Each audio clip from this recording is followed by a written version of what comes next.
थोड़ा सा हम एक नमूना देख चुके हैं, यहाँ पे सरकारी मुलाजमीन ने इस्लामाबाद में आके बहुत बड़ा एहतजाज किया था और फिर एहतजाज की वजह से हुकूमत को उस वक्त उनके मुतालबात मानने पड़े और आर्जी तौर पे उनको फिर उन्होंने गालबन 25% का एक इजाफा दिया या एक स्पेशल अलाउंस दिया।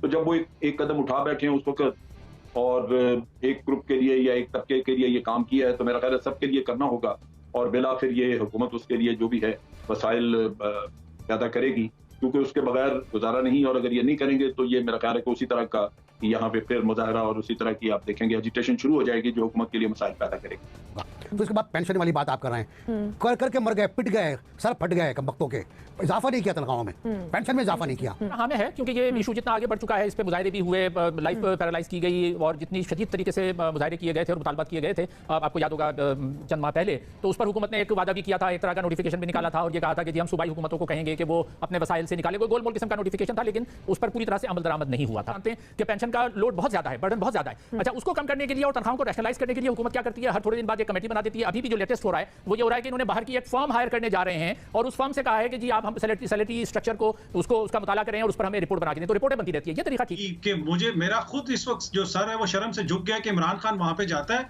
और कहता है मेरे मुल्क के लिए मुझे रिलीफ दे दो, मेरे मुल्क के लिए ऑयल दे दो। अगर क्या बेहतर होता कि इमरान खान वहां पे जाके पूछता कि मैं सरूर पैलेस यहाँ पे किस तरह बनाऊं, मैं जद्दा में मिल किस तरह लगाऊं, कितना बेहतर होता कि इमरान खान उनसे पूछता यार और कुछ नहीं तो मेरे 2 वजीरों को अकामा ही दे दो। अभी तो मैंने इमरान खान ने अपने पूरे जो है हमारी मुल्क की जिसे कहते हैं इज्जत को दाव पे लगा दिया, हमारे पूरे मुल्क की जो उसकी खारजा पॉलिसी है उसको नुकसान। हमारा आज का तीसरा सवाल ये है कि सऊदी अरब पाकिस्तान को फिर से उधार तेल फराहम करने पर रजामंद हो गया है, यानी क्या पाक सऊदी अरब ताल्लुकात मामूल पर आ गए हैं? डॉक्टर जी, जवाब मेरा हाँ में है, किसी हद तक मामूल पे आ गए हैं, लेकिन ये मामूल पे आने का मतलब क्या है? मामूल पे आने का मतलब ये है, मुझे वो याद आ रही है बात जब 1985 में चुगताई साहब को याद होगा, जब जनोजी की गवर्नमेंट को जनरल ज़िया-उल हक ने बरतरफ किया था तो उन्होंने एक शेर पढ़ा था कि कर्ज की पीते थे मैं और समझते थे कि हाँ रंग लाएगी हमारी फाका मस्ती एक दिन, सोचते थे कि हाँ जी। अच्छा, और ये बात है 1988 की मई का महीना चल रहा है, इस बात को ठीक 33 ईयर्स हो चुके हैं। तो हम ये देखते हैं कि ये इस पूरे 30-35 साल का जो पीरियड था उसमें हुआ क्या है, हम वहीं पर खड़े हुए हैं। यानी अब आप अल्फाज देखें क्या थे कि वजीर आजम ने सऊदी अरब से दरखास्त की है कि हमें, अच्छा, और ये वजीर आजम वो हैं जो कि हलफ लिया करते थे कि हम किसी के आगे हाथ नहीं फैलाएंगे और लोग कहते थे हाँ हम हाथ नहीं फैलाएंगे, हम किसी से नहीं मांगेंगे जी, नहीं मांगेंगे। तो वो सारे वादे वईद, वो सारे दावे, वो सब क्या हुए जब 3 साल हुकूमत करने के बावजूद आप फिर जाकर वहीं पर जो है दरखास्त कर रहे हैं कि जी हमें उधार तेल दे दो। तो आपने 3 साल में क्या किया है, मुल्क की मईशत को कहाँ लेकर गए हैं, वो मनसूबाबंदी क्या है? और जो वादा है कि जी डेफर्ड पेमेंट पे, यानी अभी आप तेल दे दें, हम उसकी जो अदायगी है वो हम बाद में करेंगे, तो मतलब ये कि आने वाली हुकूमतें भी भुगतती रहेंगी। और 2-3 अरब डॉलर के लिए ये पाकिस्तान का हाल किया जा रहा है। एक तरफ सऊदी अरब मांग लेता है तो आप चीन से मांगकर सऊदी अरब का कर्जा उतारते हैं। और सऊदी अरब क्यों मांगता है? देखें, जो इंग्लिश में कहा जाता है नो फ्री लंच, कोई फ्री लंच नहीं है। जब आपको कोई फेवर करता है तो वो आपसे वसूली करता है, और वसूली किस सूरत में होती है? बैनुल अक़वामी ताल्लुकात में आपको उस मुल्क के साथ खड़े होना पड़ता है, उसकी कंडीशंस होती हैं। ये ऐसी मदद नहीं है कि वो आपसे कुछ ना तवक्का करें।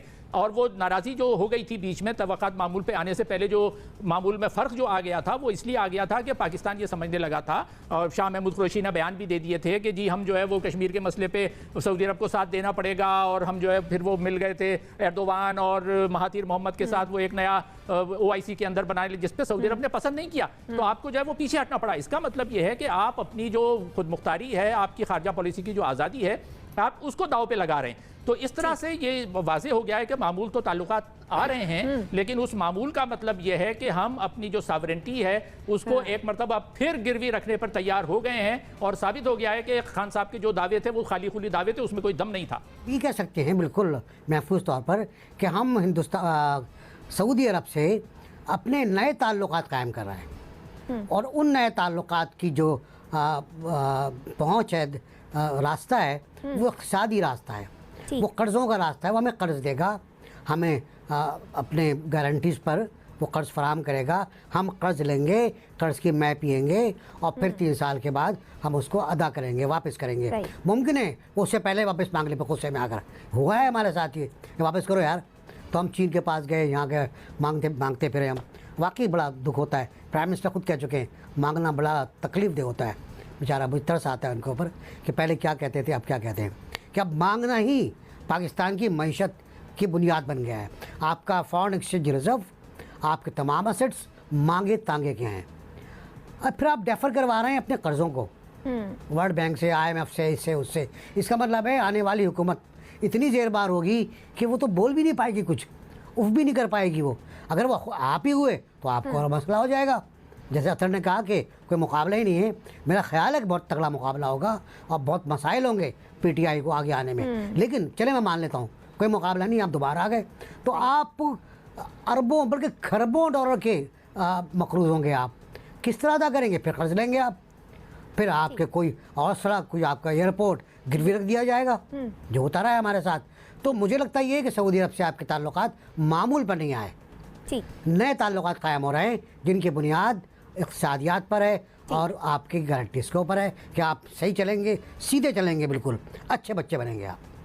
ठीक है जनरल साहब, जैसा कि NBC ने कहा कि ताल्लुकात मामूल पर नहीं आए हैं, नए ताल्लुकात बने हैं। और ये जो नए ताल्लुकात हैं, आप क्या समझते हैं कि किस रास्ते से होकर जो है वो बने हैं? देखिए, ये जो ताल्लुकात हैं ये सऊदी अरेबिया की अपनी तरफ से इनिशिएटिव है दोबारा ठीक करने का, और सिर्फ पाकिस्तान के लिए नहीं है। ये वो टर्की के साथ भी अपने मामला ठीक कर रहे हैं, कतर के साथ उन्होंने बहुत हद तक कर दिए हैं, ईरान के साथ करना चाहते हैं। ये उनकी अपनी पॉलिसी में तब्दीली है और वो इसलिए है कि मोहम्मद बिन सलमान की तमाम पॉलिसीज जो हैं वो नाकाम हो गई। पाकिस्तान का ताल्लुक है, पाकिस्तान की हमेशा ताल्लुकात की बुनियाद सिक्योरिटी के रिलेशनशिप की बुनियाद पे रही है और आज भी हमारी फौज वहाँ पे है। वो मजीद हमसे अभी ट्रुप्स भी लेंगे और मजीद कुछ ट्रेनिंग के लिए लोगों को भेजना चाहते हैं, वो भी आएंगे यहाँ पे। ठीक। दरमियान में उन्होंने इंडियन चीफ को विजिट कराया था, मोस्ट प्रोबेबली वो वहाँ पे उनके साथ कुछ सेटलमेंट नहीं हुई और लगता यही है कि उनको फिर यही एहसास हुआ है कि पाकिस्तान से ही डिफेंस रिलेशनशिप आपने रखनी है। तो ये भी एक चीज आ गई। फिर उन्होंने जब ये पैसा वापस मांगा, उनको दे दिया गया, तेल बंद किया, दे दिया गया। पाकिस्तान उससे कोई तहस नहस नहीं हो गया, पाकिस्तान के घुटने नहीं लग गए। ये उनको अंदाजा हो गया है कि उनके तेल ना देने के बगैर भी पाकिस्तान का गुजारा चल सकता है, पैसे ना देने के बगैर भी चल सकता है, क्योंकि इनके पास और वसाइल मौजूद हैं, इनके दोस्त अहबाब कुछ और हैं। भट्टी साहब, जैसे कि जनरल साहब ने कहा कि सऊदी अरब की तरफ से ही इनिशिएट हुआ तो पाकिस्तान ने भी जो है वो ताल्लुकात बहाल कर लिए, ताल्लुकात मामूल पर आ गए। आप समझते हैं कि ऐसा ही है? मैं तो जनरल साहब से मुत्तफिक हूँ। हमसे कहाँ मानते थे वो, हम तो मनाने गए थे तो वो नहीं माने थे। हमारे तो मतलब आला सतही वफद उन्हें उसके बाद मनाने गया था, बहुत ही आला सतही वफद, लेकिन वो नहीं माने थे। वो अपनी मर्ज़ी से मानी है, उनकी मर्ज़ी है, वो जब मान जाए उनकी मर्ज़ी है, जब वो नाराज़ हो जाएं हमारी क्या ज़रूरत है कि हम उनको मनाएं या हम उनसे ताल्लुकात रखें। जनरल साहब ने बिल्कुल ठीक कहा है कि उनके अपनी सोच में आया है कि चलें इनको माफ़ कर देते हैं, तो उन्होंने हमें माफ़ कर दिया और हमसे ताल्लुकात ठीक कर लिए और हम भी खुशी खुशी चले गए। हमने भी ये नहीं कहा कि यार पहले आए थे तुमने हमारी बड़ी बेइज्जती की, बड़ी तजलील की, तो अब फिर हमें बुला रहे हो। हमने कहा नहीं नहीं, तेरे बुलावा आया तो ज़रूर जाना चाहिए। हम भी खुशी खुशी गए, तेल लेके आ गए। तो मेरे ख्याल में दोनों साइड्स खुश हैं, इसमें परेशानी वाली कौन सी बात है। उनकी मर्ज़ी है, वो जब मर्ज़ी नाराज़ हो जाए, उनकी मर्ज़ी है, वो जब मर्ज़ी मान जाएं। जो बादशाह के मिजाज में आए उसके उनकी बादशाहत है, हम उसके उनको मानने के लिए तैयार हैं। सब सारी हमारी हिरारकी ये तेल लेने ही तो गई हुई थी। मतलब आप देखें ये तेल लेने कितना आला सतही वफद गया हुआ था और कितने लोग वहाँ हाजिर थे सिर्फ ये तेल लेने के लिए, और किस तरह हम वहाँ मौजूद थे और हमने कहा बहुत शुक्रिया, बादशाह सलामत मान गए हैं।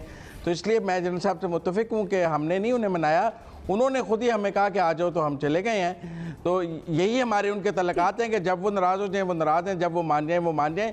उनकी तरफ से ही तलकात है, हमारा क्या है। हम तो हमेशा कहते रहते हैं हमारे आपसे अच्छे तलकात हैं, ना हमारे कहने का। उम्मीद करता हूँ ये वीडियो आपको ज़रूर पसंद आई होगी। Please like share and subscribe ज़रूर करें इस चैनल को, हमें सपोर्ट करें जिससे कि हम और भी आपके लिए अच्छी अच्छी वीडियो लेके आ सकें। जय हिंद, जय भारत। मिलते हैं नेक्स्ट वीडियो में।